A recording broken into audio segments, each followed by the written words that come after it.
إن الحمد لله نحمده ونستعينه ونصلي على رسوله الكريم وعلى آله وصحبه أجمعين ما بعد فأعوذ بالله من الشيطان الرجيم بسم الله الرحمن الرحيم আলহামদুলিল্লাহ আল্লাহ তাআলার অনেক মেহেরবানি আমরা অনেক দিন পরে আবার আরেকটা লাইভ করতে যাচ্ছি। আপনাদের সাথে অনেক দিন দেখা হয় না, আশা করি সবাই ভালো আছেন।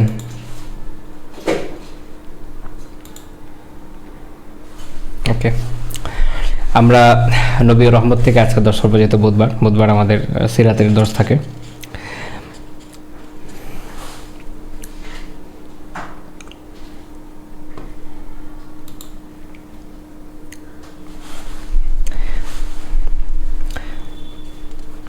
আমরা আজকে আলোচনা করব আমাদের বইয়ের 63 পৃষ্ঠা থেকে ইনশাআল্লাহ তাআলা 63 পৃষ্ঠা থেকে আলোচনা করব। আমাদের টপিক হচ্ছে মুহাম্মদ সাল্লাল্লাহু আলাইহি ওয়াসাল্লাম জাজিরাতুল আরবে আবির্ভূত হলেন কেন। জটিল প্রশ্ন কিন্তু প্রায় কম বেশি সব সিরাতের বইয়ের মধ্যে এটি একটা আলোচ্য বিষয় থাকে, বিশেষ করে আধুনিক সিরাতগুলোতে, যে রাসূলুল্লাহ সাল্লাল্লাহু আলাইহি ওয়াসাল্লাম আরবে কেন আবির্ভূত হলেন। বাস্তবতা হচ্ছে যে এই বিষয়গুলো তো আল্লাহ তাআলার ইখতিয়ার তিনি করেছেন।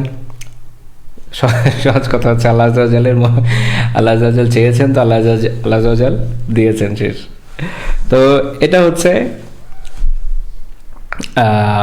সবচেয়ে পারফেক্ট উত্তর। তারপরও মানুষ বোঝার চেষ্টা করে যে আল্লাহ তাআলা এই কাজটা যে করলেন, যে তিনি তার রাসূলকে আরবে প্রেরণ করলেন, তো এর বিশেষত্ব কি, বিশেষভাবে এটাই কেন করা হলো। তো এটার যে রহস্য রয়েছে সেটা অনুধাবনের জন্য মানুষের যে মন, সেটা জানার চেষ্টা করে, সেটা বোঝার চেষ্টা করে, সেখান থেকে কিছু শিক্ষা অর্জনের চেষ্টা করে। তো স্বাভাবিকভাবে এটা নিয়ে কিছু আলোচনা হয়। তো এই আলোচনাগুলো মনে রাখতে হবে যে আমি যেটা আলোচনা করবো বা আমরা যেগুলো বলবো, এগুলো আমাদের লেখকের অনুধাবন, এর সাথে আমি হয়তো সাথে আরও কিছু যুক্ত করবো, সেই হিসেবে বলতে পারেন সেটা আমার অনুধাবন। দিন শেষে সব এগুলো হচ্ছে আমাদের মতো মাখলুকাতদের নিজস্ব অনুধাবন। আল্লাহ তাআলা কেন পাঠিয়েছেন আল্লাহ তাআলাই সবচেয়ে ভালো জানেন। তো আমরা বাহ্যিকভাবে কিছু কার্যক্রম বোঝার চেষ্টা করবো, হয়তো এখান থেকে কিছু শিক্ষা পাওয়ারও চেষ্টা করবো, যেন সেটা আমাদের জীবনে কিছু কাজে আসে ইনশাআল্লাহ তাআলা, আমাদের জ্ঞান জগতে কিছুটা বিকাশ হয়। তো প্রথমে লেখক বলছেন যে আল্লাহ তাআলার ইচ্ছা ও হিকমতের ফয়সালা ছিল মানবতার হেদায়াত ও নাজাত তথা পথ প্রদর্শন ও মুক্তির এই সূর্য, যার জন্য সমগ্র সৃষ্টি জগতে আলো বিস্তার লাভ করে জাজিরাতুল আরবের দিগন্ত থেকে উদিত হবে, আর যা ছিল দুনিয়ার সবচেয়ে অন্ধকার ভূভাগ, আর যে ভূভাগের এই প্রখর আলোকরশ্মির সবচেয়ে বেশি প্রয়োজন ছিল। তো উনি বলতে যাচ্ছেন যে আল্লাহ তাআলা আরবের মতো একটা অন্ধকার অঞ্চলে তার রাসূল সাল্লাল্লাহু আলাইহি ওয়াসাল্লামকে ইসলামের মতো দিন দিয়ে প্রেরণ করলেন, যেন এটা আসলে একটা বলা যায় যে একটা উপমার মতো, যে সবচেয়ে অন্ধকার জায়গাটায় সবচেয়ে বেশি আলো লাভ করলো, এবং কালকে যেটা ছিল অন্ধকারের গহীনে আচ্ছন্ন, সেটাই পরবর্তী দিন পুরো দুনিয়াকে পথ প্রদর্শনের জন্য আলোর উৎসে পরিণত হলো। তো এটা একটা মেটাফরিক্যাল ব্যাপার। বিশেষভাবে আরবের বিশেষত্ব ছিল এখানে যে জাজিরাতুল আরবে জ্ঞানগত যে বিকাশ, মানব সভ্যতার জ্ঞানগত যে বিকাশ, সেটার খুব কম অংশ সেখানে পৌঁছেছিল। এমনকি আমরা রাসূলুল্লাহ সাল্লাল্লাহু আলাইহি ওয়াসাল্লামের সাথে কাফের মুশরিকদের যে সকল ডিবেটের কথা হাদিসে পড়ি, ইতিহাসে পড়ি, বা তারা যে ধরনের কথাবার্তা বলতো, যে ধরনের যুক্তিতর্ক উপস্থাপন করতো, তাদের নিজস্ব জ্ঞানগত যে অ্যাপ্রোচ ছিল ইসলামের বিপরীতে, এখান থেকে দেখা যায় যে তাদের অবস্থা ছিল অনেকটাই প্রিমিটিভ নেচারের, অনেকটাই প্রিমিটিভ। ওই সময়টায়, যে সময় আল্লাহ রাসূল সাল্লাল্লাহু আলাইহি ওয়াসাল্লাম আবির্ভূত হলেন, ওই সময় পর্যন্ত মানব জাতির যে জ্ঞানগত বিকাশ হয়েছে, সেটা প্রাচ্যে হোক বা পাশ্চাত্যে হোক, তার খুব একটা নমুনা আরবের মুশরিকিনদের মধ্যে দেখতে পাওয়া যেত না। তো এটার কি বেনিফিট আছে, এটা সামনে আমরা দেখব যে এটার একটা বড় বেনিফিট ছিল।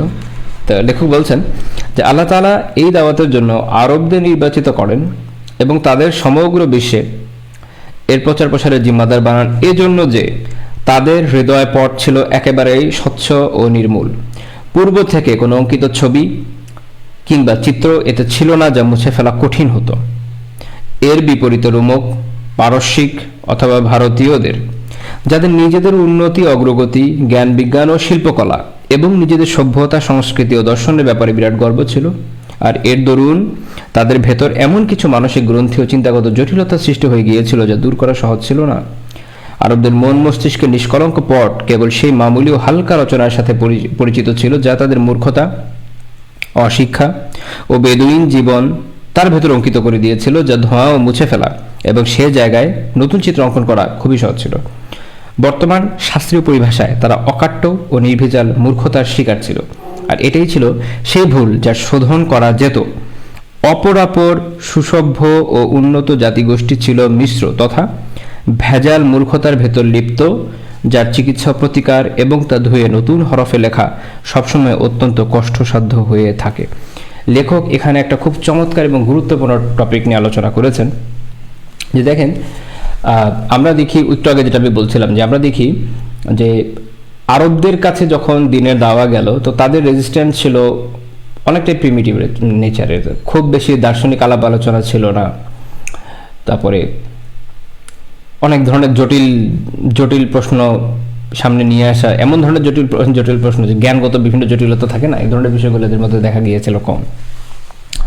তো ফলে বলা যায় যে তাদের অন্তর ছিল অনেকটা পরিচ্ছন্ন এই জন্য যেখানে হালকা ধুলাবালি ছিল, যেটা আপনি হয়তো ঝাড় দিলে চলে যাবে। কিন্তু ধরেন একটা দেয়ালের উপর ধুলাবালি আছে, সেটা যদি আপনি ঝাড়ু দেন চলে যাবে, কিন্তু ওটার উপর যদি ঘষে কেউ দাগ দিয়ে রাখে আগে থেকে, এটা তো ঝাড়লে চলে যাবে না, ওটা ওই নতুন করে ডিস্টেম্পার করা লাগবে। তো এই জিনিসটা জটিল হয়ে যায়। ঘষে আগে ওই রংটা তোলা লাগে, তারপরে নতুন করে আবার রং করা যেতে পারে। তো এই বিষয়টা অনেকটা এরকমই বলা যায়। আমরা দেখি, যদি খেয়াল করি যে সকল সভ্যতায় আগে থেকেই, যে সকল জাতির ভিতর আগে থেকেই সভ্যতার এক ধরনের বিকাশ ছিল, যাদের ভিতরে জ্ঞানগত বিকাশ হয়েছিল, তো তাদের মনের মধ্যে বিভিন্ন বিষয় নিয়ে অনেক ধরনের জটিল কথাবার্তা, অনেক ধরনের জটিল চিন্তা চেতনা তাদের ভেতর ছিল। যেমন দেখবেন যে ইহুদিরা যে ইসলাম সহজে কবুল করলো না, আমরা যদি এই দিকটা দেখি, যে ইহুদিদের ভেতরে তাদের মধ্যে কুটিলতা ছিল, তাদের মধ্যে এক ধরনের জাত্যাভিমান ছিল, তাদের মধ্যে তাদের নিজস্ব জাতির মধ্যেই রাসূল প্রেরণ হতে হবে এই ধরনের এক ধরনের অহংকার অহমিকা ছিল।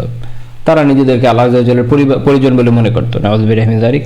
তো এবং তারা মনে করতো যে অল্প কিছুদিন ব্যতীত তারা জাহান্নামে যাবে না, এরকম তাদের চিন্তাধারা ছিল। এবং রিসালাত বা অন্যান্য বিষয় সম্পর্কে তাদের নিজস্ব কিছু অদ্ভুত চিন্তাধারা ছিল। যেমন এটা সূরা বাকারাতে আপনারা এই আলোচনা পেয়ে যাবেন, যে তারা তো মানে এমন বলেছিল যে জিবরাইল আলাইহিস সালাম হচ্ছে তাদের শত্রু, কাজে তার নিয়ে আসা যে ওয়াহী, এটা তারা গ্রহণ করবে না। তো আমি যেটা বোঝাতে চাচ্ছি যে এদের মনের মধ্যে আগে থেকেই ভয়ঙ্কর ধরনের কুটিলতা ছিল আগে থেকেই, এবং সেটার কিছু কারণ হচ্ছে তাদের ধর্মীয় দর্শন, তাদের বিকৃত ধর্ম, সেটার ভিতর যা আছে, তাদের নিজস্ব জ্ঞানগত অবস্থা, তাদের ইতিহাস পাঠ, সব কিছুর একটা প্রভাব তাদের মধ্যে ছিল। তো যেটার ফলে ওটা এমন এক জঞ্জাল হয়ে গিয়েছিল যে পথে হাঁটা যেত না। তো ফলে ওখানে দিনের আলো, মানে সহজ কথায় ওই ঝাড় জঞ্জালের ভিতর দিয়ে সূর্যের আলো যেমন জঞ্জালের ভিতর দিয়ে খুব অল্প যায়, ওটার ভিতর দিয়ে দিনের আলো কম গেছে, খুব অল্প সংখ্যক লোক ইসলাম কবুল করেছে তাদের ভিতর থেকে। একই অবস্থা দেখা যায় নাজরানের খ্রিস্টানরা যখন এসছে, তাদের মধ্যেও সহজে গ্রহণ করতে চায়নি। এবং যেই জাতিগুলোর ভেতরে আগে থেকে এই ধরনের জাত্যাভিমান ছিল, তাদের মধ্যে নিজস্ব ধর্মীয় দর্শন ছিল, তারা দিনকে সহজে গ্রহণ করতে চাইতো না। আমরা এটার উদাহরণ দেখি, যেমন আমাদের ভারতীয় উপমহাদেশে যদি কথা বলি, তো এখানে অনেকগুলো রিলিজন, পুরোটা একটা সেট হিসাবে সনাতন ধর্ম হিসাবে পরিচিত, বা বৌদ্ধ ধর্ম আছে আলাদা। এদের প্রত্যেকের আলাদা আলাদা দর্শন আছে, নিজেদের বিভিন্ন দল উপদল আছে, সেটার মধ্যে অনেক দার্শনিক কচকচি আছে, এর ভিতরে বিভিন্ন ধরনের উদ্ভট কথাবার্তা আছে। কিন্তু ওভারঅল এগুলো মানুষ কিন্তু অধ্যয়ন করে, দীর্ঘ সময়, জীবনে একটা লম্বা সময় পার করে তারা এই দর্শনগুলো অধ্যয়ন করে, যারা এই শাস্ত্রের বিশেষজ্ঞ হয়। তো এরা কিন্তু খুব সহজে ইসলামকে কবুল করে না। এই অঞ্চলে মুসলিমরা এসেছে, এমন না যে এখানে দেওয়া হয়নি, এখানে তো প্রচুর দেওয়া হয়েছে, আগেও হয়েছে, এখনও হচ্ছে আলহামদুলিল্লাহ। কিন্তু এমন হয়নি যেখানে সবাই ইসলামকে খুব সহজে গ্রহণ করে নিয়েছে। আবার দেখেন এটা তো সত্য যে একটা শাসন কর্তৃত্ব যদি উপরে থাকে তাহলে দিনের প্রচার প্রসার একটু সহজ হয়, বাট সব জায়গায় হয়ে যাবে এরকম না। কারণ ভারতীয় উপমহাদেশে তো শাসন কর্তৃত্ব মুসলিমদের হাতে অনেক বছর ছিল, কিন্তু দেখা গিয়েছে যে এখানকার যে জনগোষ্ঠী ছিল তাদের মনের মধ্যে আগে থেকে যে ধরনের দর্শনানুভূতি ছিল সেটাকে মুছে দিয়ে বিশুদ্ধ ইসলামকে প্রবেশ করানো কঠিন ছিল। যারা ইসলামে এসছে তাদের ভিতরেও পুরাতন ধর্মীয় অনেক দর্শন, অনেক কুসংস্কার রয়ে গিয়েছে, যেগুলো পরবর্তী সময়ে তারা বহন করে বেরিয়েছে বটে। অন্যদিকে পারসিকদের কথা যদি চিন্তা করা যায়, যে পারসিকরা তারা তাদের ভিতরে অনেকগুলো দর্শন ছিল, তাদের ভিতর মানবিয়াত ছিল, মাজদাকিয়াত ছিল। মজার বিষয় হলো পারসিকদের এই ভূখণ্ডে ইসলামের প্রচার হওয়ার পরও দেখা গিয়েছে তাদের যে পুরাতন দর্শনগুলো ছিল এই দর্শনগুলো অনেক সময় পর্যন্ত ক্রিয়াশীল ছিল কিন্তু। এবং আব্বাসীদের সময়ও একটা হচ্ছে ওগুলো অনুবাদ হয়েছে, আব্বাসীদের সময়ও দেখা যায় যে অনেকে আব্বাসীদের পরিষদের ভিতরে এমন লোক ছিল যারা তখনও প্রাচীন পারসিক ধর্মের উপর অটল ছিল। আবার অনেকে ভেতরে ভেতরে এই ধরনের ধর্মদর্শন, বিভিন্ন জ্ঞান এগুলোর মাধ্যমে প্রভাবিত হয়ে ইসলাম বিরুদ্ধ বিভিন্ন ধরনের চিন্তাধারা লালন করত। তো এই যে বিষয়গুলো হতো এর কারণ হচ্ছে যে এদের মধ্যে এই বিষয়ের একটা উত্তরাধিকার ছিল, এবং তাদের ভিতরে জাত্যাভিমান ছিল যে আমাদের জাতি আগে থেকে উন্নত, আমরা একটা উন্নত জাতি, আমাদের সভ্যতা আছে, সংস্কৃতি আছে, আমাদের নিজস্ব জ্ঞান বিজ্ঞান আছে, ধর্ম আছে, ধর্মদর্শন আছে, আমাদের ইতিহাস আছে, এসব কিছু ছেড়ে আমরা ওদের অনুগত কেন হব? তো এই বিষয়গুলো দেখা গেছে যে তাদের মানসিকভাবে প্রভাবিত করেছে। অন্যদিকে যাদের ভিতরে এই বিষয়গুলো কম ছিল তারা খুব ভালো মতো মুসলিম হয়েছে, যেমন আরব উপদ্বীপে যারা হয়েছে আলহামদুলিল্লাহ, এবং অন্যান্য অঞ্চলে যারা হয়েছে। তো এটা একটা চমৎকার বিষয়। এবং এইটা আমরা যদি আমাদের বর্তমান জীবনে আমরা যখন দাওয়া করি, দিনের দাওয়া করি, মানুষের কাছে দিন পৌঁছে দেওয়ার চেষ্টা করি, তা আমাদের দেশে তো আসলে এমন আছে কাফির মুশরিকদের কাছে পৌঁছেছে, এরা সবাই কম বেশি জন্মগতভাবে, আমি তো প্রত্যেক মাউলুদ, প্রত্যেক নতুন জন্মগ্রহণকারী যারা জন্ম নেয় এরা ফিতরা বা ইসলামের উপরে জন্ম নেয়, সেটা অন্য বিষয়। কিন্তু এমনিতে আমাদের অঞ্চলের লোকজন তো জন্মগতভাবে আদমশুমারিভাবে অধিকাংশই নিজেরা মুসলিম হিসেবেই পরিচিত। কিন্তু তারপর তাদের কাছে যখন দিন পালনের দাওয়াত আমরা পৌঁছে দেওয়ার চেষ্টা করি, প্রত্যেকের জীবনে এই অভিজ্ঞতা হয়ে থাকবে যে যাদের ভেতরে দিন সম্পর্কে কোনো ধারণাই নেই, যাদের ভিতরে ইসলাম সম্পর্কে একদমই ধারণাই নেই, ইসলাম সম্পর্কে সে কিছুই জানে না, ইসলাম সম্পর্কে একদমই কিছুই জানে না, এমন ধরনের লোকজনকে ইসলামের দাওয়া দেওয়া তুলনামূলক অনেক সহজ আলহামদুলিল্লাহ। তাদেরকে বোঝানো যায়, তাদেরকে দিনের মৌলিক বিষয়গুলো বোঝানো যায়, দিনের চাহিদাগুলো বোঝানো যায়, তাদেরকে দিনের দিকে নিয়ে আসা যায়। যদি নাও আসে তারপরও অনেকেই বোঝে, হয়তো বুঝে আসবে না, দেখা যায় যে এক তো হেদায়েত আল্লাহর হাতে, এরপরে দেখা যায় যে দুনিয়াবি বিভিন্ন সুখ সম্ভোগের কারণে অনেকে আসতে চায় না, এটা হয় অনেক ক্ষেত্রে। কিন্তু তারপরও জিনিসগুলো অনেকে বোঝে, মানে আত্মস্থ করে, আচ্ছা এটা এরকম। কিন্তু দেখবেন যে যাদের অন্তর আগে থেকে নষ্ট হয়ে আছে, বিভিন্নভাবে নষ্ট হতে পারে বিভিন্ন কুফর শিরক তাদের ভিতরে রয়েছে, বিভিন্ন বাতিল ফিরকার মতবাদকে তারা আগেই গ্রহণ করে বসে আছে, তাদের অন্তরে এই বিষয়গুলো গেঁথে গিয়েছে।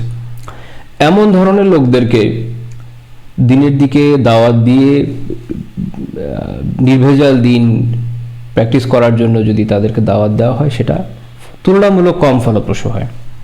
বারবার চেষ্টা করলেও হয়তো ফলপ্রসূ কম হবে।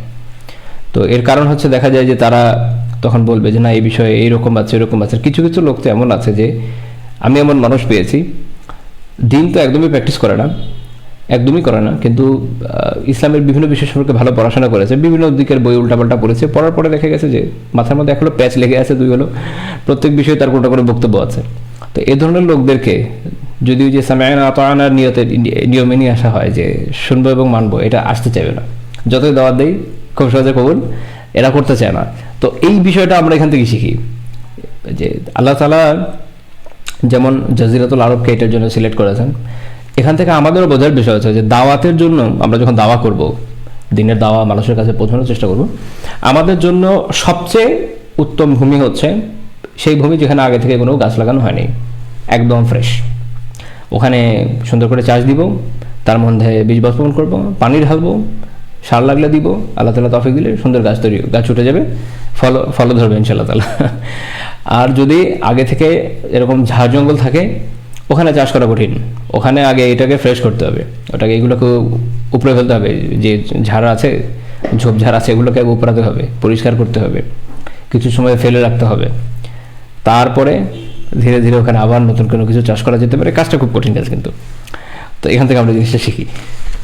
আচ্ছা, তারপর লেখক বলছেন যে এই আরবরা তাদের আপন প্রকৃতিতে ছিল সমজ্জ্বল, মজবুত ও লৌহ সমাজ দৃঢ় ইচ্ছাশক্তির অধিকারী ছিল তারা। যদি হক কথা তারা বুঝতে সক্ষম না হতো তাহলে তারা এর বিরুদ্ধে তলোয়ার হাতে তুলে নিতে এতটুকু ইতস্তত করতো না। আর যদি সত্য স্বচ্ছ সুন্দর আয়নার ন্যায় তাদের সামনে পরিষ্কার হয়ে ধরা পড়তো তাহলে তারা মনে প্রাণে গ্রহণ করতো, প্রাণের অধিক ভালোবাসতো, তাদের বুকের সাথে জড়িয়ে ধরতো এবং এর জন্য প্রয়োজনে জীবন বিলিয়ে দিত, এতটুকু দ্বিধা করতো না। অর্থাৎ তাদের কথা হচ্ছে অনেকটা যে কোনো বিষয়কে যদি তারা হক মনে করতো তো হকের জন্য যা ত্যাগ কোরবানি করা দরকার এটা করতে তাদের মধ্যে দ্বিধা দেখা যেত না। এটা দেখা যায় আরবদের ভিতর, দেখবেন তারা বিষয়টাকে খুব দৃঢ়তার সাথে গ্রহণ করে এবং এটার জন্য যে কোরবানি দেওয়া দরকার এটা তারা করতো। এটার কিছু উদাহরণ দিয়েছে, যেমন হুদাইবিয়া সন্ধি যখন হয়, আমরা হুদাইবিয়া সন্ধি ইনশাআল্লাহ আল্লাহ তাআলা তৌফিক দিয়ে সামনের সময় পড়বো। তো তখন ওই সন্ধির মধ্যে একটা বাক্য ছিল যে হাদা মা কাদা আলাইহি মুহাম্মাদুর রাসূলুল্লাহ সাল্লাল্লাহু আলাইহি ওয়াসাল্লাম, এটা হচ্ছে সেই ফয়সালা যা আল্লাহ রাসূল মুহাম্মদ সাল্লাল্লাহু আলাইহি ওয়াসাল্লাম করেছেন। তো তখন কাফেরদের পক্ষ থেকে স্পোক্স পারসন হিসেবে যিনি এসেছিলেন সোহাইল বিন আমর, উনি বলছেন যে ওয়াল্লাহি, আল্লাহর কসম, লাউ কুননা না'লামু আন্নাকা রাসূলুল্লাহি, আমরা যদি জানতাম যে আপনি আল্লাহর রাসূল, মা সাদাদনাকা আনিল বাইত ওয়ালা কাতালনাক, তাহলে আমরা তো আপনাকে আল্লাহর ঘরে যেতে বাধাও দিতাম না, আপনার সাথে লড়াইও করতাম না।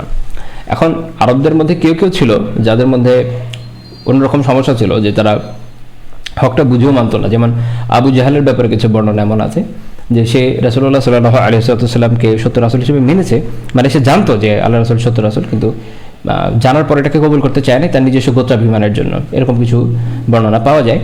অন্যদিকে আবার কেউ আল্লাহ রাসূলকে সাহায্য করেছে কিন্তু তারপরও বিভিন্ন ইস্যুর কারণে ইসলামকে গ্রহণ করে নাই, যেমন আবু তালেব। অন্যদিকে অধিকাংশ কুরাইশদের অবস্থা অনেকটা এরকমই ছিল, যারা বিরোধিতা করছিল, যে তারা মানতে চাচ্ছিল না যে তিনি আল্লাহ রাসূল। এটার ক্ষেত্রে তাদের নিজস্ব স্ট্যান্ডার্ড ছিল। কেউ তো এমন ছিল যে এমনও বলেছে যে এই নিদর্শন যদি নিয়ে আসো, যদি দেখিও, তারপরও মানবো না। তো এরা হচ্ছে একদম স্টাবর্ন, এই বিষয়ের উপর কোনোভাবে এটা ছাড়বে না, ও কুফর শিরকের উপরেই থাকবে, এদের কথা বাদ। কিন্তু সবাই তো এরকম না। যেমন সোহেল বিন আমরের কথা যেমন দেখা যায়, এবং বাস্তবতা হলো উনি পরে ইসলাম গ্রহণ করেছিলেন এবং ওনারা খুবই পোক্ত মুসলিম ছিলেন আলহামদুলিল্লাহ। যখন রিদ্দার ফিতনা শুরু হয়, যখন ইসলাম ত্যাগের একটা ফিতনা হয়েছিল, তো এটা যখন শুরু হয়, মক্কা যে দিনের উপর অটল ছিল, মক্কাবাসীর ইসলামের উপর অটল ছিল, এটার জন্য সবচেয়ে বেশি ক্রেডিট ঐতিহাসিকরা দিয়ে থাকেন সোহেল বিন আমর রাদিয়াল্লাহু তাআলা, যে তিনি তার বাগ্যিতার কারণে মানুষ দিন থেকে বের হয়নি আলহামদুলিল্লাহ। এটা হলো বাহ্যিক কার্যকরণ আর কি। তো উনি যখন এই কথাটা বলছেন আল্লাহ রাসূল সাল্লাল্লাহু আলাইহি ওয়াসাল্লামকে, তখন এটা তার সত্যতা বোঝা যাচ্ছে যে আমরা তো মানি না, যেহেতু মানি না তো এটা আমরা গ্রহণ করতে রাজি না। তো আমরা এখানে আরেকটা উদাহরণ দিয়েছেন তারিখে তাবারি থেকে, যে ইকরিমা বিন আবি জাহল, ইকরিমা রাদিয়াল্লাহু তাআলা উনি ইয়ারমুকের যুদ্ধে শহীদ হয়েছিলেন রোমানদের বিরুদ্ধে। তো তখন তিনি ইসলামের অন্যতম ডিসাইসিভ ব্যাটল ছিল এটা, ইয়ারমুকের যুদ্ধ।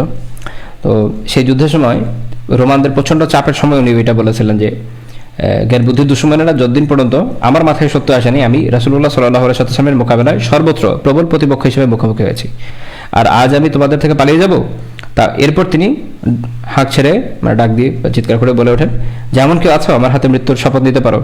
এতে কিছু সংখ্যক লোক এগিয়ে এলেন এবং বায়াত নিলেন। এরপর সকলে সম্মুখে অগ্রসর হয়ে যুদ্ধ করতে লাগলেন, অতঃপর আহত হয়ে শাহাদাত লাভ করলেন।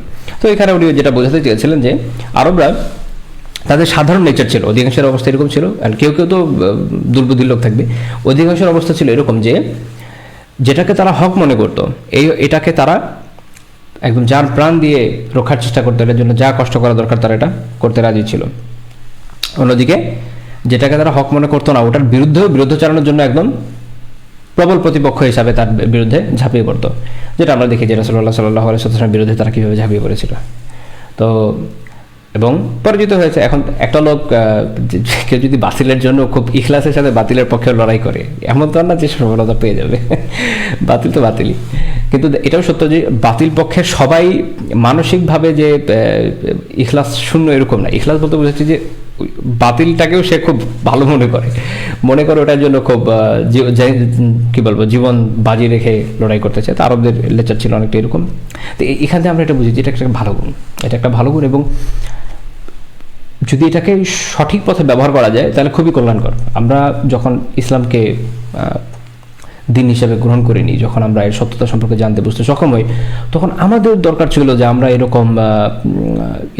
এরকম নেচার যেন আমাদের হয়, এই ধরনের বৈশিষ্ট্য যেন আমাদের মধ্যে আসে, আমরা যেন দিনের জন্য খুব নিবেদিত প্রাণ হই। কিন্তু অধিকাংশ ক্ষেত্রে দেখা যায় যে আমাদের মধ্যে এটা হয়ে ওঠে না। তো এই যে হয়ে না ওঠাটা, এটা কিন্তু খুব ভালো বৈশিষ্ট্য না, বরং ভালো বৈশিষ্ট্য এটাই যায় যদি এটা হয়ে উঠতো। আচ্ছা, তারপর উনি বলছেন যে আরবের লোকেরা ছিল বড়ই বাস্তবতা প্রিয়, চিন্তাশীল, মননশীল ও ধীরস্থির প্রকৃতির, স্পষ্টভাষী, কঠোর প্রাণ ও সহিষ্ণু। তারা অন্যের সাথে প্রতারণা করতো না, আর না নিজেদের প্রতারণার মধ্যে রাখতে পছন্দ করতো। তারা সত্য, পরিপক্ক কথার অভ্যস্ত, কথার সম্মান রক্ষাকারী, সুদৃঢ় ইচ্ছা শক্তির অধিকারী ছিল। তো এখানে খুব চমৎকার কিছু বৈশিষ্ট্য আরবদের উঠিয়েছেন। এই বৈশিষ্ট্যগুলো কিন্তু আমাদের জানা দরকার। কেন? কিছু লোক আছেন যে তারা মনে করেন যে আরব ব্রাহ্মণের জাতি হিসেবে খুব খারাপ ছিল, এ কারণে রাসূলুল্লাহ সাল্লাল্লাহু আলাইহি ওয়াসাল্লাম ওখানে এসেছেন। এখন ওইটা এমন একটা সময়, কোনো জাতিকেই ভালো বলার মতো তো সময় না, তাই না? পূর্ব থেকে পশ্চিমের সব জায়গাতেই বিভিন্ন ধরনের নৈরাজ্য ছিল, যেটা আপনার এর আগে পড়ে এসেছে। কিন্তু তারপরে বিশেষভাবে এই যে আরবদেরকে সিলেক্ট করা হয়েছে, এর কারণ হচ্ছে আরবদের অনেক চমৎকার বৈশিষ্ট্য ছিল। মানে সহজ কথায় বুঝেন এরকম যে একটা ভালো জিনিস, সেটা যদি আপনি ভালো কাজে ব্যবহার করেন তখনই ভালো। একটা উদাহরণ দিই, ধরেন একটা ছুরি। এখন এই ছুরি কেউ যদি নেক কাজে ব্যবহার করে তো ওটা ভালো কাজে ব্যবহৃত হলো। বা ধরেন আপনি একটা তলোয়ারের কথাই ধরেন একটা তলোয়ার বা একটা বন্দুক, কেউ যদি আল্লাহর রাস্তায় জিহাদ ফি সাবিলিল্লাহ ব্যবহার করে, জায়েজভাবে ব্যবহার করে, তো এটা তাকে সওয়াব এনে দিবে। কিন্তু দেখা যাবে কেউ যদি এটা রাহাজানির জন্য, সন্ত্রাসের জন্য, মানুষকে মানে অহেতুক নাজায়েজভাবে হতাহত করার কাজে ব্যবহার করে, তার গুনার কাজ হয়ে যাবে। অর্থাৎ এই যে হাতিয়ারটা ইটসেলফ একটা ভালো জিনিস, কিন্তু এটার মধ্যে ভালো খারাপ দুই দিকে নেওয়ার সুযোগ আছে। তো এটার মধ্যে বৈশিষ্ট্য আছে যে এটাকে আপনি এদিক ওদিক নিতে পারবেন। তো একটা জাতির তো এরকম বৈশিষ্ট্য থাকা লাগে যেটা থেকে আপনি কাজ নিতে পারবেন। তো আরবরা ছিল এরকম যে তাদের মধ্যে খুব ভালো ভালো বৈশিষ্ট্য ছিল, জাতি হিসাবে খুব চমৎকার সব বৈশিষ্ট্য তার অধিকারী ছিল। এবং একটা জাতি যাকে সামনে একটা বিশাল বড় পথ পরিক্রমা করতে হবে এবং বড় একটা লড়াইকে পার করতে হবে এবং আল্লাহর দিনকে আল্লাহর জমিনে প্রতিষ্ঠা করতে হবে, এত বড় একটা ডিউটি যে জাতির উপর দেওয়া হবে, ওই জাতি ওইরকম হওয়া দরকার যারা ওই বৈশিষ্ট্যগুলো নিতে পারে। তো আরবরা স্পেসিফিক আরবদের বাছাই করার কারণ এটাই যে আরবদের মধ্যে এই বৈশিষ্ট্যগুলো রয়েছে। তো যেমন বলছেন যে এখন তারা বাস্তবতা প্রিয়, মানে বাস্তববাদী, আবেগী না। আপনারা সাহাবীদের জীবনী পড়ে দেখেন, আবেগ শূন্য মনে হতে পারে অনেক ক্ষেত্রে, যে এই বিষয়ে তাদের আবেগ খুব কম দেখা যায়, আর আমরা তো আবেগে কেঁদে ফেলি।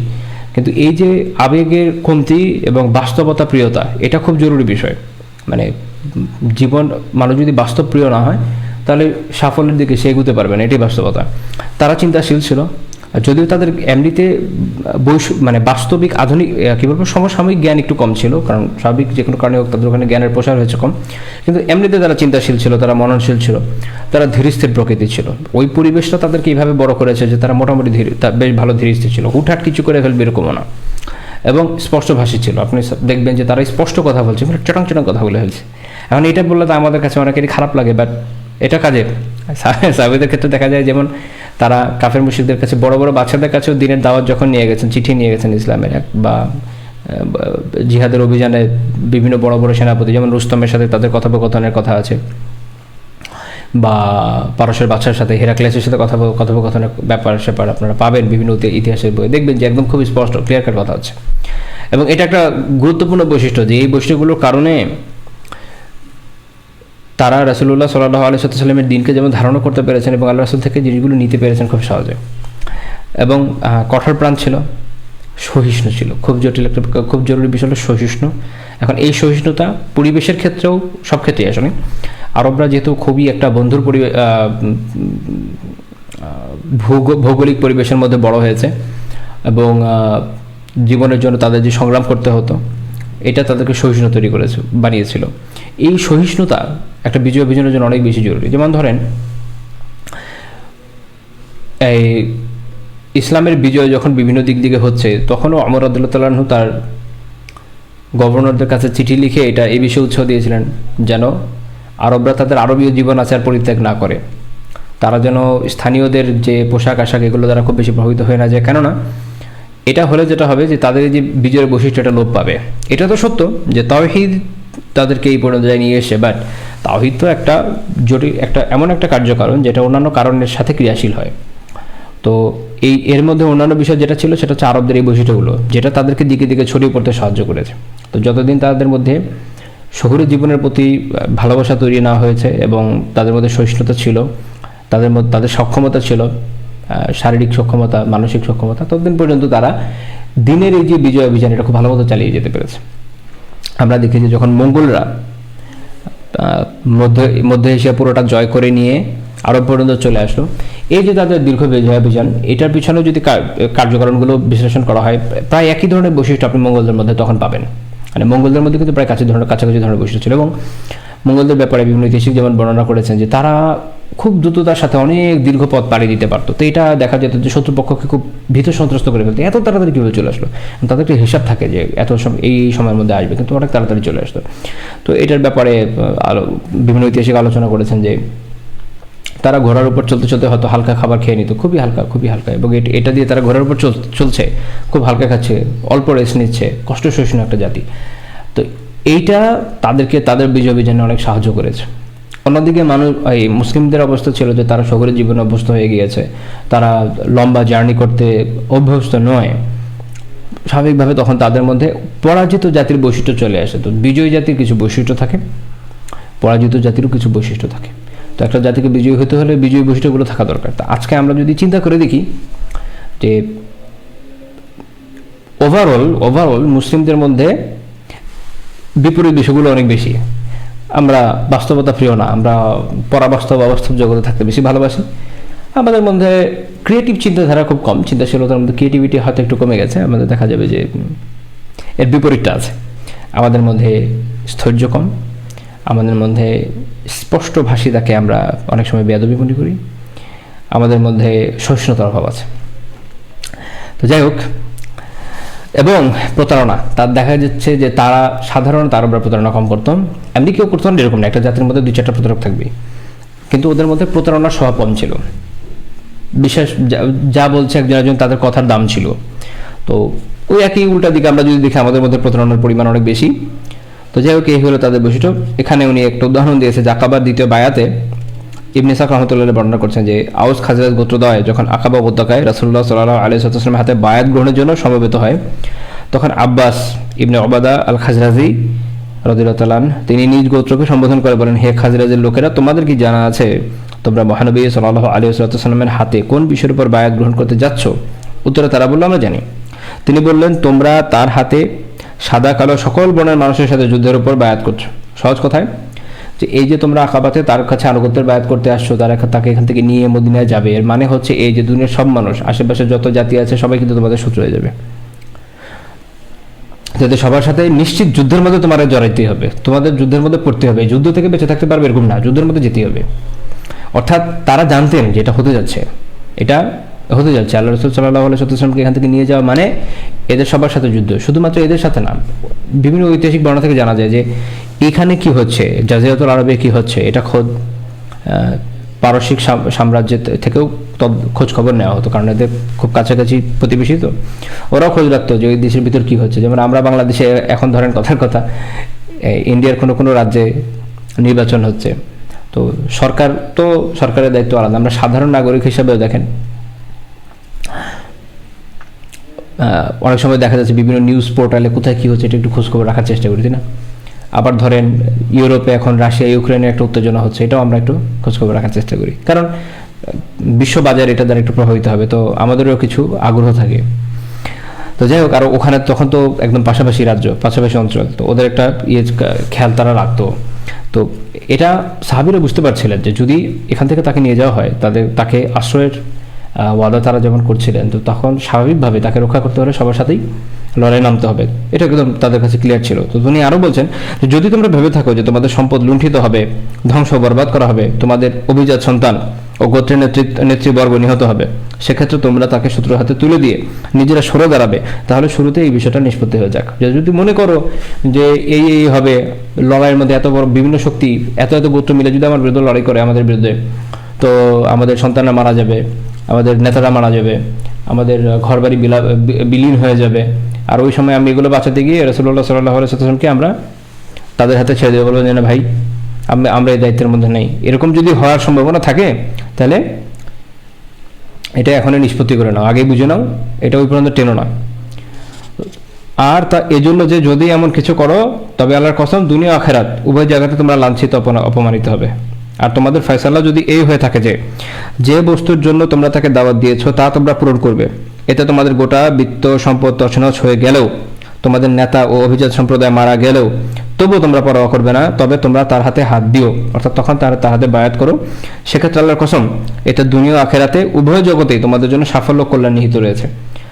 তো একদম ক্লিয়ার কথা বলে দিলেন যে যদি মনে হয় যে এই লড়াই যে আপকামিং ওয়ার, এটা যদি তোমরা লড়ার সামর্থ্য রাখো মানসিকভাবে শারীরিকভাবে, যদি মনে হয় যে পারবা সো আগাও, আর নয়তো এখনও সময় আছে বলে দাও যে আমরা পারবো না। কারণ একজন রাসূলকে যদি পরিত্যাগ করা হয় স্বাভাবিকভাবে আল্লাহ তাআলার আযাব তাদেরকে গ্রাস করবে।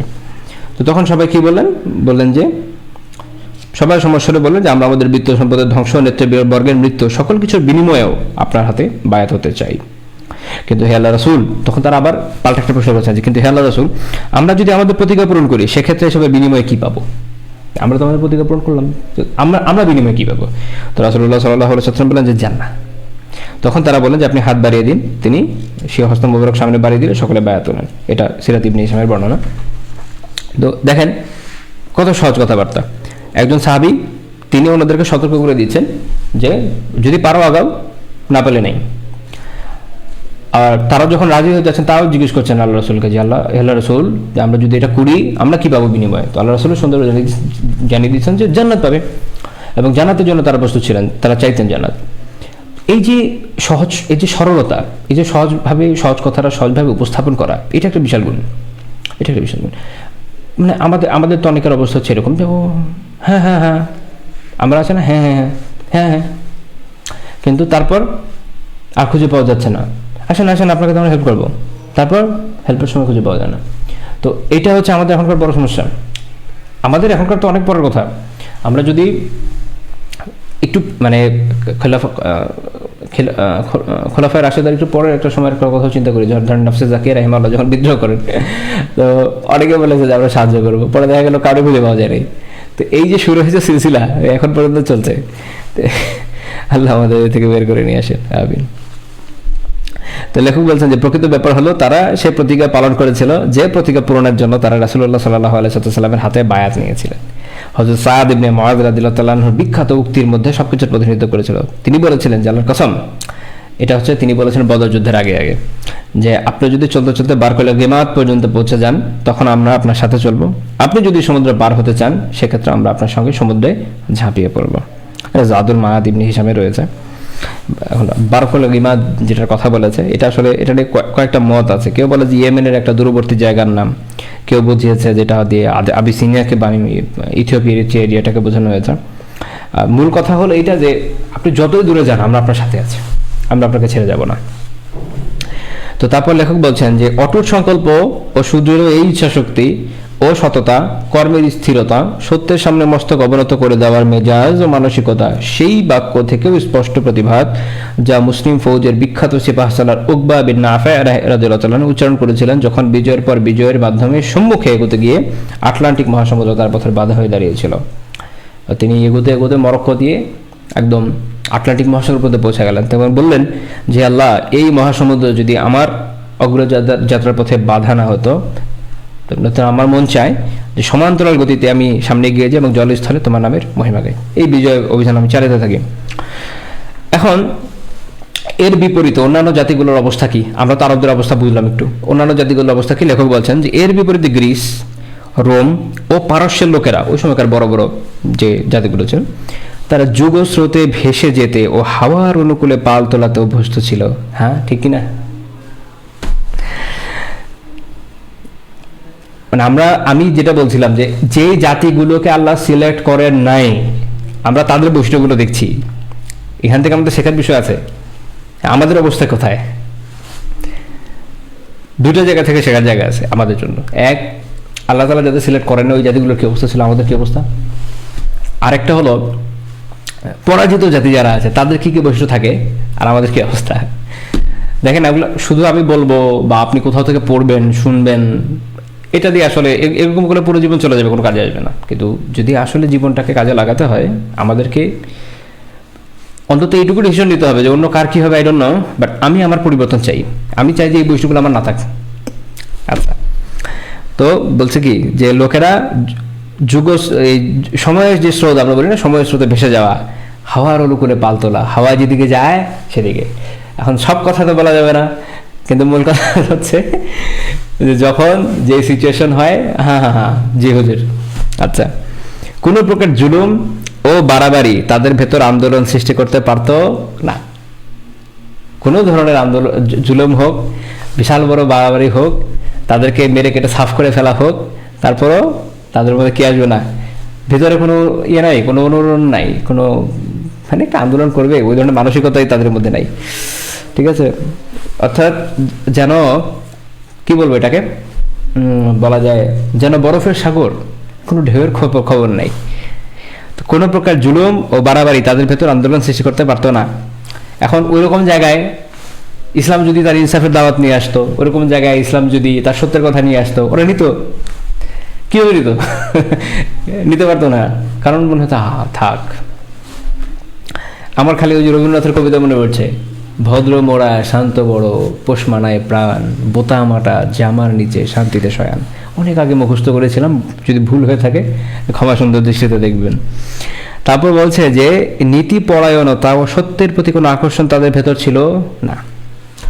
কোনো দাওয়াত বা আহ্বান ও আকীদা বিশ্বাস তাদের ধ্যান ধারণা, চিন্তাধারার ও তাদের আবেগ অনুভূতির উপর এভাবে ছাপ ফেলতো না যার জন্য নিজেদের সত্তাকে তারা ভুলে যেতে পারে এবং নিজেদের আরাম আয়েশ ও পার্থিব ভোগ বিলাসকে বিপদের মুখে ঠেলে দিতে পারে। আল্লাহি, এই জায়গাগুলো দাগায় রাখেন, এই জায়গাগুলো দাগায় রাখেন। এটা আমাদের নিজেদের কথা, ঠিক আছে? আল্লাহ আমাদেরকে এই ধরনের বদগুণ থেকে হেফাজত করুন, আমিন। কিন্তু এটা আমাদের কথা, আমাদেরকে এখান থেকে বের হতে হবে, মানে পুরো মুসলিম জাতিকেই বের হতে হবে, পূর্ব থেকে পশ্চিমে যেখানে যত মুসলিম আছে। শেষ লাইনটা বিশেষ করে, যে কোনো দাওয়াত বা আহ্বান বা আকীদা বিশ্বাস তাদের ধ্যান ধারণা, তাদের চিন্তাধারা, তাদের আবেগ অনুভূতির উপরে এমন কোনোই ছাপ ফেলতো না যেটার জন্য নিজেদের সত্তাকে ভুলে গিয়ে আরাম আয়েশ পার্থিব ভোগ বিলাসকে পায়ে ঠেলে, বিপদের মুখে ঠেলে সেই দাওয়ার জন্য, সেই আকীদার জন্য, সেই বিশ্বাসের জন্য, সেই দিনের জন্য, সেই পরিবর্তনের জন্য, সেই বিপ্লবের জন্য, সেই চিন্তা ধারণার জন্য, সেই চাহিদার জন্য, সেই স্বপ্নের জন্য কষ্ট করবে না। এটা তো আমাদের মধ্যেই নাই, তাই না? আমাদের অবস্থা এখন এরকম হয়েছে, আমরা যদি গত 100 বছর পৃথিবীর বিভিন্ন জায়গায় বিভিন্ন বিপ্লবের ইতিহাসও দেখি, যে হয়তো বিভিন্ন বাতিল মতবাদ, যেমন উদাহরণ হিসেবে বলি কমিউনিজম, এটার জন্য মানুষ কি পরিমাণ, মানে অনেকে শুধু এইটুকুই জানে যে এইটার জন্য, কমিউনিজমের জন্য কত মানুষকে মারা হয়েছে, কি হয়েছে না হয়েছে। ওকে, যে কোনো মতবাদ যখন একটা বিপ্লব আকারে উদ্ভূত হয়, সে তার বিপরীত ধরনের লোকদের উপরে একটা গণহত্যা চালায়। এটা মানব ইতিহাসের সবসময় একটা কমন বিষয়। এটা শুধুমাত্র যে জার্মান নাজিরা করেছে বা মুসোলিনির এরা করেছে, ইটস নট লাইক দ্যাট। আপনারা খুঁজলে দেখবেন যে বা কপার কমিউনিস্টরা করেছে, এরকম না। এর আগে যদি ফরাসি বিপ্লব ধরেন, ফরাসি বিপ্লব তার বিপরীত চিন্তাধারার লোকদেরকে গণহারে দমন করেছে। কারণ সবারই একটা মনে হয় যে বিপরীতদেরকে শেষ করে দিলে মনে হয় সব শেষ হয়ে যাবে। ভালো খারাপ নিয়ে আলোচনা করছি না, আলোচনা করছি এটা নিয়ে যে এটা হলো বাস্তবতা। তো কিন্তু দেখার বিষয়, আমি যেটা দেখাতে চাচ্ছি সেটা হলো, দেখেন একটা বাতিল মতবাদ আমাদের দৃষ্টিতে, সেইখানেও এইটাকে প্রতিষ্ঠা করার জন্য যারা জীবন দিয়েছে বা যারা কষ্ট করেছে, প্রচণ্ড কষ্ট করেছে, এদের ইতিহাসগুলো আমাদের বোঝা দরকার আছে, দেখা দরকার আছে যে একটা টোটাল বাতিল মতবাদের জন্য মানুষ কী পরিমাণ কষ্ট করছে। যেমন এখনকার সময় ধরেন মাওবাদী যারা আছে না ভারতে, এই পশ্চিমবঙ্গ থেকে নিয়ে উড়িষ্যা হয়ে একটা বিশাল অঞ্চল পর্যন্ত এদের একটা অবস্থান রয়েছে, জঙ্গলে জঙ্গলে ঘুরে বেড়ায়, বিশেষ করে ঝাড়খণ্ড এবং কোথাও কোথায় যেন ওদের একটা ভালো অবস্থান আছে। তো বলতে গেলে জীবনের শিক্ষিত মানুষ হয়তো অনেকে জীবনের সুখ শান্তি আহ্লাদ সব কিছু ত্যাগ করে দিয়ে এই যে একটা জিনিসকে বাস্তবায়নের জন্য জীবন পণ করে ঘুরে বেড়াচ্ছে, পুরো জীবনটাই ব্যয় করে ফেলছে এর পেছনে। মানে আউটপুট কি? খাসেরা দুনিয়া ওয়াল আখেরা, দুনিয়া আখেরাতে ক্ষতিগ্রস্ত। কোনো জায়গায় তো আসলে পাওয়ার কিছু নাই, ট্রু। কিন্তু তারপরও মানে তাদের মধ্যে এই লোকগুলোর ভিতরে এই বৈশিষ্ট্য আছে যেটাকে আসলে ইয়ে করতে হয়। আমার একটা মজার গল্প মনে পড়ে গেল, এটার ঘটনা সত্য না আমি তাহলে ভালো জানেন। সেটা হলো জুনায়েদ বাগদাদি রহমতুল্লাহ আলাইহি, উনি কোথাও গিয়ে দেখলেন যে এক এক চোর এক দুষ্কৃতকারীকে এই শুলবিদ্ধ করে ক্রুসিফাই করে রেখে দেওয়া হয়েছে। তো উনি বলেন যে ঘটনা কি, এর কী করেছিল? তো বলছে সে চুরি করেছে, ডাকাতি করেছে, অনেকগুলো অপরাধ করেছে, ফলে তার চার হাত পা কাটাকাটি সব তো কাটা গেছেই, সবশেষে তাকে শুলবিদ্ধ করে তাকে মারা হয়েছে অপরাধের শাস্তি হিসাবে। তো উনি গিয়ে তার কাটা পায়ের মধ্যে একটা চুমু দিয়েছেন। তো ওনারা জিজ্ঞেস করলো যে এর মতো একটা চোরকে চুমু দেওয়ার কারণ কি? উনি বলছেন যে ব্যাপারটা হলো কি, এরে আমি চুমু দিই নেই, এর একটা গুণ আছে যেটাকে চুমু দিলাম, সেটা হলো তার ইস্তেকামাত, তার যে দৃঢ়তা, এই যে অপরাধ করার মধ্যে তার দৃঢ়তা, আমি তার এই গুণটাকে সম্মান করলাম। যাই হোক, আমি এটা জাস্ট একটা মেটাফোর হিসেবে উল্লেখ করেছি। আমি বলছি না এই কাজ করার দরকার নাই, মানে আমি বলছি না যে কাজ করেন, মানে জাস্ট এটা বোঝানোর জন্য যে এই গুণগুলো খুব জরুরি বিষয়। তো আমি যেটা এই জন্য একটা উদাহরণ দিলাম যে দেখেন একটা বাতিল আদর্শ মতবাদের জন্য মানুষ কীভাবে কষ্ট করে। এর বিপরীতে ইসলামের জন্য হোক বা আমাদের দিনের সত্যতার জন্য, সেই দিন একটা সত্য দিন, সেই দিনের সঠিক দাওয়া মানুষের কাছে পৌঁছে দেওয়া হোক, সেই দিনকে প্রতিষ্ঠা হোক বা যে ধরনের কাজ হোক, এটার জন্য দেখা যায় যে আমাদের মধ্যভাবে হয়ে ওঠে না, আমরা পেরে উঠি না। এখন এটা আমাদের ওভারঅল দুর্বলতা, পুরো জাতি হিসেবে দুর্বলতা, এমন না একটা দুইটা লোকের দুর্বলতা, পুরো জাতিটার দুর্বলতা রয়েছে এটার উপরে। আল্লাহ তাআলা আমাদের ক্ষমা করেন, আমাদেরকে পুনরায় বিজয়ী জাতির বৈশিষ্ট্যগুলো অর্জনের তৌফিক দান করুন, আমিন। তিনি বলছেন যে আরবগণ সভ্যতা, সংস্কৃতি, ভোগ বিলাস ও আরামপ্রিয়তা থেকে সৃষ্ট এইসব রোগ ব্যাধি ও খারাপ অভ্যাস থেকে ছিল মুক্ত, যার চিকিৎসা বড় কঠিন। এটা একটা খুব চমৎকার কথা যে এই যে রোগগুলো, এই রোগগুলো আসে কোত্থেকে? উনি কয়েকটা কারণ বলেছেন: সভ্যতা, সংস্কৃতি, ভোগ বিলাস আর আরামপ্রিয়তা। সভ্যতা, সংস্কৃতি, ভোগবিলাস, আরামপ্রিয়তা। বেসিক্যালি মূল হলো সভ্যতা সংস্কৃতি। কোনো একটা সভ্যতা যখন উন্নতির দিকে আগে, তো সেটার মধ্যে যে উপাদানগুলো থাকে, সেই উপাদানগুলো মানুষকে ভোগবিলাসে লিপ্ত করে। যেমন আমাদের এখনকার সময় আমরা পুঁজিবাদী সভ্যতা যেটা দেখছি, আমাদের এখনকার যে পুরো বর্তমান যে বিংশ একবিংশ শতাব্দীর সভ্যতা রয়েছে, এটা আসলে এখন এককভাবে একক সভ্যতা করার সুযোগ নেই, পুরো দুনিয়াটা একক সভ্যতার অংশ হয়ে গেছে। তো এটার ভিতরে আমরা ভোগবিলাসের উপকরণ অভাব পাচ্ছি না। এই যে আমি এখানে বসে বসে বলছি, আপনার খুব মনে সুখে দেখছেন। আগেকার দিন হলে আপনাদের অনেক অনেক দূর থেকে এসে আমার সামনে বসে যাওয়া লাগতো, আমাকেও হয়তো দূর থেকে এসে আপনাদের সামনে কিছু কথা বলতে হতো। তারপরে এখন আমি মাইক্রোফোন দিয়ে বলছি, তখন আমাকে চিৎকার করে বলতে হতো, বা আমার একজন মোকাব্বির থাকতো যে পাশ থেকে শুনে শুনে চিৎকার করে বলতো, আপনারা শুনতেন। ঠিক আছে, তো এইভাবে এগুলো আমাদের জীবনকে সহজ করে দিয়েছে। এর ভিতরে ভোগবিলাস রয়ে গেছে, এবং ভোগবিলাস থেকে মানুষ কোথায় চলে যায়? আরামপ্রিয়তা চলে যায়। এখন মনে করেন যে লোকটা আরামদায়ক বিছানায় শুয়ে এসির বাতাস খেতে খেতে মনের সুখে দিন চর্চা করে, সে কেন তপ্ত মরুভূমিতে যাবে? সে কোন, মানে তার কি এমন দুঃখ হয়েছে যে সে কথার কথা একদম খুব একদম একদম খালি একটা ঘরের মধ্যে শুয়ে থাকবে বা বনে জঙ্গলে যাবে? এটা তো আসলে হবে না। আমি জাস্ট কিছু মেটাফোর দিচ্ছি যে সহজ কথা হলে বিপরীতটা কেউ নিতে চাইবে না, তাই না? বা যে চাইনিজ খেয়ে, ভালো ভালো খাবার খেয়ে যে জাতি অভ্যস্ত হয়ে গেছে, সে কেন শুধু শুধু অল্প অল্প খেয়ে খেয়ে, তাই না, কষ্ট করবে? যেটা আমরা বিভিন্ন সময় পৃথিবীর বিভিন্ন যুদ্ধ বিধ্বস্ত দেশগুলোর মধ্যে দেখি, লাইক ইয়েমেনে দেখা যায় যে তারা পাতা খাচ্ছে, এরকম কিছু ভিডিও দেখেছি। আমি জানি না এখনকার অবস্থা, আমি জানি না, আল্লাহ ভালো জানেন, বাট আমি ভিডিওতে দেখেছি আর কি। তো স্বাভাবিকভাবে একটা জাতি যখন এই ধরনের আরামপ্রিয়তার মধ্যে পড়ে যায়, তো তখন তারা নিপীড়িত হয়, শাসক গোষ্ঠীর দ্বারা নিপীড়িত হয়, ক্ষমতাসীনদের দ্বারা নিপীড়িত হয়, তারপর অর্থবিত্তের দিক থেকে যারা রাঘব বোয়াল থাকে এদের দ্বারা নিপীড়িত হয়। কিন্তু তাদের কী হয়, যে প্রতিরোধ করা, প্রতিবাদ করার ওই মানসিকতা থাকে না, কারণ মনে হয় যে যেটুকু আছে এটুকুতেই তো আমি সুখী, এটাও যদি চলে যায় আমার কী হবে? তো এই যে হারিয়ে ফেলার ভয়, এখান থেকে সে আর এগোতে পারে না, সে ওই জায়গায় থেমে যায়। ফলে এই যে জুলুমের চক্র, এটা চলতে থাকে। তো এই সমস্যাটা আমরা দেখছি যে ওই রোমান সভ্যতায় ছিল, বা রোমানদের মধ্যে ছিল, গ্রিকদের মধ্যে ছিল, পারসিকদের মধ্যে ছিল, ইভেন ইন্ডিয়ানদের মধ্যে ছিল। তো বলছে যে কোনো ঈমান আকীদার জন্য উত্তাপ সৃষ্টিতে ও আত্মদানের ক্ষেত্রে সবসময় বাধা হয়ে থাকে এগুলো, এবং অধিকাংশ সময় মানুষের পায়ে বেরি পড়িয়ে দেয়, মানে পায়ের মধ্যে যেন বেরি পড়ানো, তার নড়াচড়ার জায়গা নেই। তো তাদের ভেতর সত্যবাদিতা ছিল, আমানতদারিও ছিল বীরত্ব। আরবদের অবস্থায় আবার আমরা ব্যাক করলাম, যাদের মধ্যে সত্যবাদিতা ছিল, আমানতদারি ছিল, তাদের মধ্যে বীরত্ব ছিল, তাদের মধ্যে মুনাফিকি, গাদ্দারি, ষড়যন্ত্রের সঙ্গে তাদের প্রকৃতির মিল ছিল না। আমরা আরবদের মধ্যে যেমন মদিনাতে মুনাফিক আছে, কিন্তু এর সংখ্যা কিন্তু খুব বেশি না, তুলনামূলক অনেক কম। এবং কি যারা মুনাফিক প্রথম দিকে ছিল, এরা অনেকে ধীরে ধীরে ইসলামের দিকে চলে আসে, আলহামদুলিল্লাহ। কিন্তু আমাদের মতো জাতিগুলোর ক্ষেত্রে আল্লাহ ভালো জানেন, বাট এটা একটা অনুভব, আমার নিজস্ব একটা অনুভব, এটা ভুলও হতে পারে ঠিকও হতে পারে, যে মনে হয় নিফাকি মানুষের মধ্যে মনে হয় বেশি। ঠিক আছে, প্রত্যেকের মধ্যে কোনো না কোনো দিকে কিছু না কিছু নিফাক থাকে, আল্লাহ ভালো জানেন। আল্লাহ তালা আমাদের নিফাক থেকে হেফাজত করুন, আমিন। তো লড়াইয়ের ক্ষেত্রে জীবন বাজি রেখে লড়াকু যোদ্ধা, অষ্টপৃষ্ঠায় অধিক্ষণ বসে থাকা, কঠোর প্রতিরোধ ক্ষমতা ও সহ্য শক্তির অধিকারী, সহজ সরল জীবনযাপন অভ্যস্ত, অশ্বারোহণ ও যুদ্ধ বিগ্রহ প্রিয়, যা এমন এক সম্প্রদায় ও জাতিগোষ্ঠীর জন্য জরুরি শর্ত, যাকে দুনিয়ার কোনো বড় কৃতিত্বপূর্ণ অবদান রেখে যেতে হবে, বিশেষত সেই যুগে যখন লড়াই সংঘর্ষ অভিযান পরিচালনার ধারা চলতে থাকে এবং বীরত্ব শৌর্যবীর্যের সাধারণ প্রচলন ঘটতে থাকে। অর্থাৎ এটা এমন একটা সময় যখন সামনে তো স্বাভাবিক বড় বড় যুদ্ধের মধ্যে যেতেই হবে, এবং এই যুদ্ধটা মানে এমন না যে আজকে হচ্ছে কালকে থেমে যাবে, কন্টিনিউয়াসলি চলবে, কারণ জাতির পর জাতির সাথে তাদের এই লড়াই চলতেই থাকবে। এবং দিনকে প্রচার করার জন্য, আল্লাহর কালিমাকে বুলন্দ করার জন্য, আল্লাহর কালিমাকে সুউচ্চ করার জন্য এই লড়াই তাদেরকে কন্টিনিউয়াসলি টেনে নিতে হবে। তো সেটার জন্য এমন এমন এমন জাতি দরকার ছিল। এমন জাতি হলে চলবে না যারা অল্প সময়ে লড়াইয়ে হয়তো ক্লান্ত হয়ে যাবে, মনে হবে যে না অনেক হয়েছে, থাক আর করবো না, লড়াই করবো না, কিংবা হেই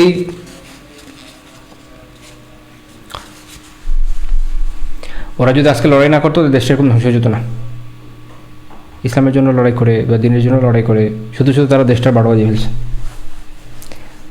ঠিক আছে, তো এরকম চিন্তাধারা যাদের, তাদের দিয়ে হতো না, বরং দরকার ছিল ওইরকম জাতির যে যারা আল্লাহর জন্য দিনের জন্য এরকম লড়তেই থাকবে, পূর্ব থেকে পশ্চিমে ইসলামকে প্রচার করবে এমনভাবে যে একটা দুনিয়ার সব শক্তিকে তারা চ্যালেঞ্জ করার সক্ষমতা রাখে, তাদের জীবনের চাওয়াগুলো খুবই অল্প, এবং দুনিয়ার যে বিভিন্ন জাতিগুলোকে জয় করার পর ওদের সম্পত্তি দেখে এমন কোনো বিশেষ প্রভাব তাদের মধ্যে এমনিও ফেলতো কিনা আল্লাহ ভালো জানেন। তার উপর ইসলামের শিক্ষা তাদেরকে এমন উন্নত চারিত্রিক অবস্থায় নিয়ে পৌঁছেছিল যেগুলো তাদের জন্য বিশেষ কোনো ব্যাপারই হয়নি। এবং দিনের জন্য যে ত্যাগ তিতিক্ষা, এটার জন্য তাদের কোনো ধরনের আফসোস দেখা যাবে না। আমরা দেখি যে সাহাবীরা যখন বিভিন্ন জায়গায় লড়েই যাচ্ছেন, আপনারা খেয়াল করে দেখেন যে তারা পারস্যের সাথে লড়ছেন, ইরাকের রোমানদের সাথে লড়ছেন, উত্তরে আজারবাইজানের খ্রিস্টানদের সাথে লড়েছেন, বিভিন্ন জায়গায় লড়েই যাচ্ছেন। এই যে দিনরাত লড়াইয়ের উপর আছেন, বছরের পর বছর ফ্যামিলি থেকে দূরে, কোনো আরাম আয়েশ নাই, এইটা নিয়ে তাদের তেমন কোনো মাথা ব্যথা নাই। এটাই ওই বৈশিষ্ট্য আমি যে বলছিলাম শুরুতে, যে আমরা যদি দেখি যে পরে যখন মঙ্গলরা এই পুরো এশিয়া বলতে গেলে প্রায় পুরোটাই বলা যায় দখল করে নিয়েছিল, তাদের মধ্যে প্রায় কাছাকাছি বৈশিষ্ট্য ছিল। এটা হচ্ছে বিজয়ী জাতির বৈশিষ্ট্য। পরাজিত জাতির কিছু বৈশিষ্ট্য থাকে, বিজয়ী জাতির কিছু বৈশিষ্ট্য থাকে, এগুলো হচ্ছে বিজয়ী জাতির বৈশিষ্ট্য। তো এটা তাদের মধ্যে ছিল, আল্লাহ তাআলা তাদেরকে নার্চার করে এইভাবে রেখেছেন যেন প্রকৃতির কোলে সুপ্ত এক প্রতিভা, ওটাকে বিশেষভাবে সংরক্ষণ করে রাখা হয়েছিল এই আরব উপমহাদেশ, আরব উপদ্বীপকে, যেন ঠিক সঠিক সময় আল্লাহ তাআলা তো সর্বজ্ঞ, তিনি জানেন যে তিনি তো পরে রাসূল পাঠাবেন, তো তার জন্য আলাদাভাবে এই জায়গাটাকে এইভাবে নার্চার করতে আজকের ওই সময়কার ওই পজিশনে নিয়ে যাওয়া হয়েছিল, যে তাদের কাছে যখন এই দাওয়া আসবে, তারা যখন এটাকে কবুল করবে, তারা একটা বিশাল শক্তিতে পরিণত হবে। সুবহানাল্লাহ, আলহামদুলিল্লাহ। এখানে আসলে আমরা তাওহীদেরও কিছু পার্ট পাই, যে আল্লাহ তাআলা কত চমৎকার প্ল্যানিংয়ের মাধ্যমে কাজ করেছেন। আল্লাহ ইজ দ্য বেস্ট প্ল্যানার, বলো না? ঠিক আছে, তো আল্লাহু আকবার।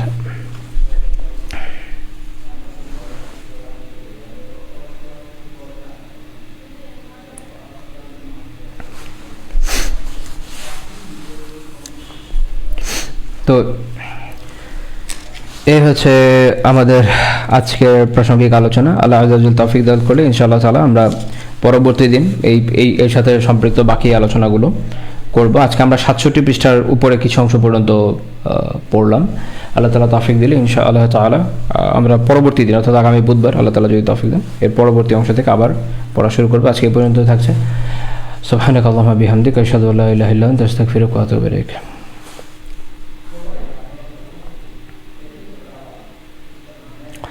ওয়ালাইকুম আসসালাম রহমতুল্লাহি ওয়া বারাকাতুহু। আপনাদের আমি আসলে কমেন্টগুলো দেখি নেই, মাত্রই দেখলাম।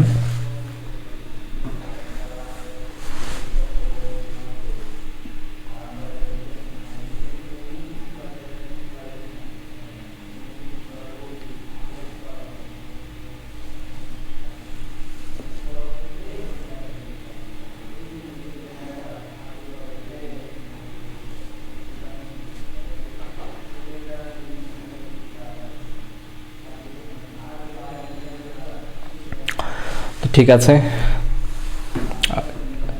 ইনশাআল্লাহ তাআলা আপনাদের সাথে সামনে আবার দেখা হবে, এবং সবার কাছে দরখাস্ত একটা যে আমার জন্য দয়া করে দোয়া করবেন ইনশাআল্লাহ তাআলা।